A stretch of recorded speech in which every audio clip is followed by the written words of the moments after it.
Hello दोस्तों, आप सभी का स्वागत है हमारे टीचिंग एक्सप्रेस चैनल में। आज हम पुनः एक बार फिर आपके लिए प्रश्न लेकर आए हैं प्रॉफिट एंड लॉस चैप्टर का, जो कि टाइप 2 है। हम आपको पिछले सेशन में टाइप 1 करा चुके हैं। आज हम टाइप 2 प्रश्न करेंगे, जो कि आपका रेलवे के द्वारा ये पूछा गया प्रश्न है।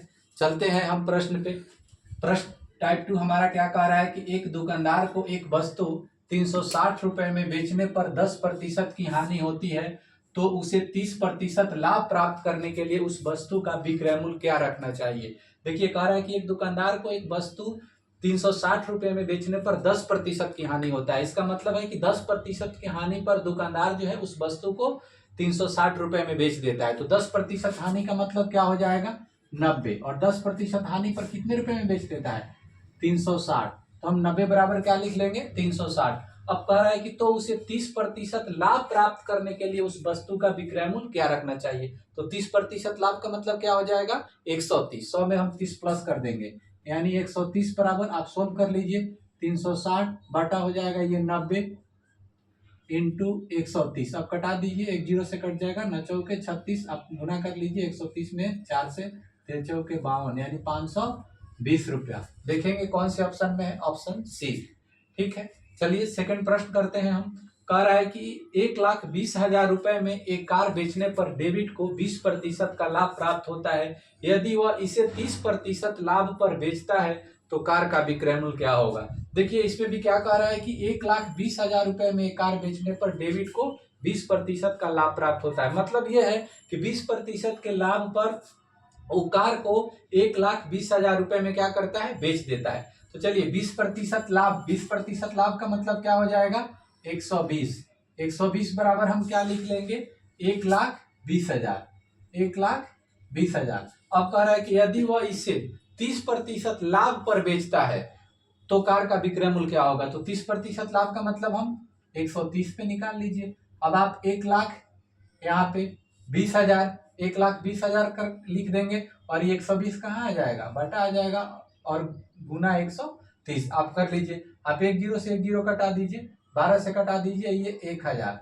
ठीक है, अब हम गुना कर लेंगे तो हमारा आंसर हो जाएगा 1,30,000 रुपया। ये क्या आ गया, हमारा आंसर आ गया। हम देख लेते हैं कौन से ऑप्शन, ऑप्शन बी में है 1,30,000 रुपया। ठीक है, तो इस तरह के प्रश्न आप कर लिए। अब हम चलिए सेकेंड टाइप है हमारा, थर्ड टाइप है ये। थर्ड टाइप प्रश्न क्या कह रहा है कि साहिल ने 20% की हानि पर किसी वस्तु को 280 रुपए में बेचा गया, तो उस वस्तु का क्रय मूल्य क्या था। देखिए, इस प्रश्न में क्या पूछा है, हमारा क्रय मूल्य पूछा है। प्रश्न कह रहा है कि साहिल ने 20% की हानि पर किसी वस्तु को 280 रुपया में बेचा गया। आप तो देखिए क्या कह रहा है कि 20% की हानि पर कितने रुपए में बेचा गया, 280 में। तो 20% हानि का मतलब क्या हो जाएगा, 80। 20% हानि का मतलब 80, और 20% हानि पर कितने रुपए में बेचा, 280 रुपए में। तो पूछ रहा है कि तो उस वस्तु का क्रय मूल्य क्या था। तो क्रय मूल्य कभी भी प्रश्न पूछेगा आप कितने पे निकालिएगा, 100 पे निकालिएगा। तो 100 पे निकाल लीजिए। अब देखिए 280 बटा हो जाएगा 80, और गुना 100। अब आप इसको कटा दीजिए, एक जीरो से एक जीरो कटा देंगे, 4 से कटा दीजिए, 4 सत्ते 28, 4 दूनी 8, 2 से कटा दीजिए, 2 से 50। अब 50 में 7 से गुना कर दीजिए, 7 पचे 35, और एक जीरो, यानी 350 रुपये। हमारा फर्स्ट आंसर हो गया। ठीक है, अब हम तो चलिए अभी हम देखते हैं टाइप 3 का दूसरा प्रश्न है हमारा। एक कुर्सी को कह रहा है 639 रुपए में बेचने पर एक दुकानदार को 10% की हानि होती है, तो कुर्सी का क्रय मूल्य कितने रुपए होगा। तो चलिए, कह रहा है कि कुर्सी को कह रहा है 639 रुपए में बेचने पर एक दुकानदार को क्या होता है, 10% की हानि, मतलब 10% की हानि पे 639 रुपया में बेच दिया जाता है। तो 10% हानि का मतलब हो गया 90। 90 बराबर हम कितना लिख लेंगे, 639। तो पूछ रहा है कि कुर्सी का क्रय मूल्य कितना होगा। हम बताए हैं कि जब भी क्रय मूल्य पूछेगा आप कितने पे निकालिएगा, 100 बराबर। तो 639 बटा 90 इंटू 100। अब आप सोल्व कर लीजिए, एक जीरो से एक जीरो, 9 से कटा दीजिए, ये आपका 71 बार में कट जाएगा, 71 में 10 से गुना कर लीजिए, यानी 710 रुपया। ठीक है, हम देखते हैं किस ऑप्शन में है, ऑप्शन बी में।